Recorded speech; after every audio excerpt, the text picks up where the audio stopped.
Bonjour les sixièmes. Alors aujourd'hui, ce qu'on va faire, c'est qu'on va apprendre on va trouver la formule du périmètre du cercle. Elle est un peu compliquée cette formule et elle va faire intervenir un nombre que vous n'avez encore jamais vu. Alors, c'est pas compliqué. Ce que j'ai fait, c'est que j'ai pris le vélo d'un de mes enfants et puis sur ce vélo, j'ai fait une marque blanche, d'accord? Une marque blanche et je la positionne ici au niveau du sol et je la positionne sur une autre marque blanche que j'ai faite sur le sol. D'accord? Je rappelle que le périmètre d'un cercle, c'est en fait le tour de ce cercle. Donc comment trouver le périmètre de cette roue? Eh bien on va tout simplement dérouler la roue. Dérouler, c'est faire comme si on pouvait la dérouler. D'accord? Donc je vais commencer déjà par mesurer le diamètre, ça vous savez tous ce que c'est, le diamètre de la roue du vélo. Et le diamètre de la roue du vélo, il est d'environ, on est approximatif, on est environ à... que je ne dise pas de bêtises, environ à 39 cm. 39 cm, donc le diamètre, on est bien d'accord. Et maintenant, si je déroule la roue du vélo, c'est-à-dire que je vais faire un tour complet à ma marque blanche, on arrive ici, à cette marque-là. Donc, si je mesure la distance qui sépare ma première marque blanche à ma seconde marque, il y a une longueur d'environ 123 cm. D'accord? Ça veut dire que le tour de ma roue, il est de 123 cm. D'accord? Alors, ce que je vous demandais de faire à tous, c'est de reproduire cette expérience-là. On va aussi la faire avec un rouleau de scotch. Comme ça, vous pourrez essayer de la faire 2 fois. Et je vous demandais en fait de diviser la longueur de votre roue, la longueur de la roue, donc moi j'ai trouvé 123 cm, par le diamètre de votre roue. Et moi j'avais trouvé 39 cm. Donc on regarde ça, vous essayez de le faire, et puis on en rediscute dans une autre vidéo. D'accord? Merci. Alors voilà, retour sur l'expérience toujours du périmètre du cercle. Là j'ai pris un petit rouleau de scotch que vous voyez, puis j'ai mis une marque noire. D'accord? Et je recommence la même chose qu'avec le vélo. C'est-à-dire que je fais une petite marque, et je vais faire un tour complet à mon rouleau de scotch. Je fais une seconde marque ici et ensuite je vais mesurer. Alors le diamètre de mon scotch, c'est 3,9 cm. 3,9 cm. Et la distance qui sépare le point de départ et le point d'arrivée, je mesure environ 12,5 cm.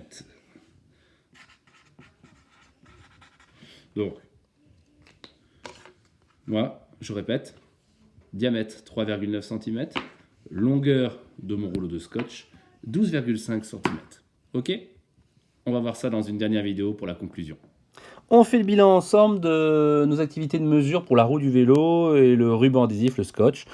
Donc, je vous avais demandé donc, de mesurer la longueur de votre roue, je vous avais montré la méthode, et à la fois le diamètre de votre roue, et ensuite de diviser donc la longueur, le périmètre de la roue par le diamètre.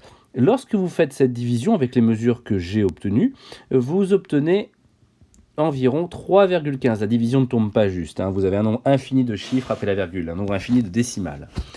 Pour le scotch, je me suis légèrement trompé sur le diamètre. En fait, on était entre 3,9 cm et 4 cm pour le diamètre. Donc, je vous propose les deux divisions. Et donc, lorsque l'on effectue la première division, 12,5 divisé par 3,9, on trouve 3,20. Et pour la seconde, celle-ci tombe juste, ça s'arrête, où il y a un nombre fini de chiffres après la virgule. On trouve 3,125. Donc, si on fait le bilan de nos différents résultats, 3,15, 3,20 et environ, donc du coup, 3,12. Parce que 3,125, si j'arrondis à deux chiffres et la virgule, je trouve environ 3,12. On se rend compte que ces nombres sont assez proches les uns des autres. Ils sont entre 3,10 et 3,20. D'accord? Et en fait, ils sont censés tous être égaux. Pourquoi ils ne le sont pas? Parce que vos mesures sont toutes des valeurs approchées, bien entendu. C'est ça le souci. Donc, pour avoir une valeur exacte, je vous invite à regarder l'animation que j'ai mise aussi en ligne sur GeoGebra et de faire fonctionner, de faire tourner la roue. Et vous verrez là le résultat. Vous aurez beau modifier la taille de la roue, le résultat sera toujours le même. Et le résultat tombe toujours environ sur 3,14. Alors ce nombre, il a c'est une valeur très particulière et il a un nom très particulier, ce nombre-là. Il n'est pas égal à 3,14, hein. Il y a un nombre infini de chiffres après la virgule, mais souvent on l'arrondit on l'arrondit à 3,14. Ce nombre, c'est le nombre pi. Le nombre pi, je vais vous l'écrire ici, donc pi, qui se note souvent, pas souvent, tout le temps avec ce symbole-là, pi, et il vaut environ, et j'ai bien dit environ 3,14. D'accord? Et on le remplace par ça. Donc ça signifie que lorsque l'on divise le périmètre du cercle par le diamètre de ce même cercle, on trouve toujours environ 3,14. Ça signifie donc que le diamètre multiplié par pi donne le périmètre. Et donc vous avez trouvé la formule qui est périmètre du cercle égale diamètre fois pi. D'accord? Le diamètre, je vous rappelle aussi que c'est 2 fois la longueur du rayon. Puisque c'est 2 fois la longueur du rayon, on peut remplacer diamètre par 2 fois rayon fois pi. Et voici les deux formules.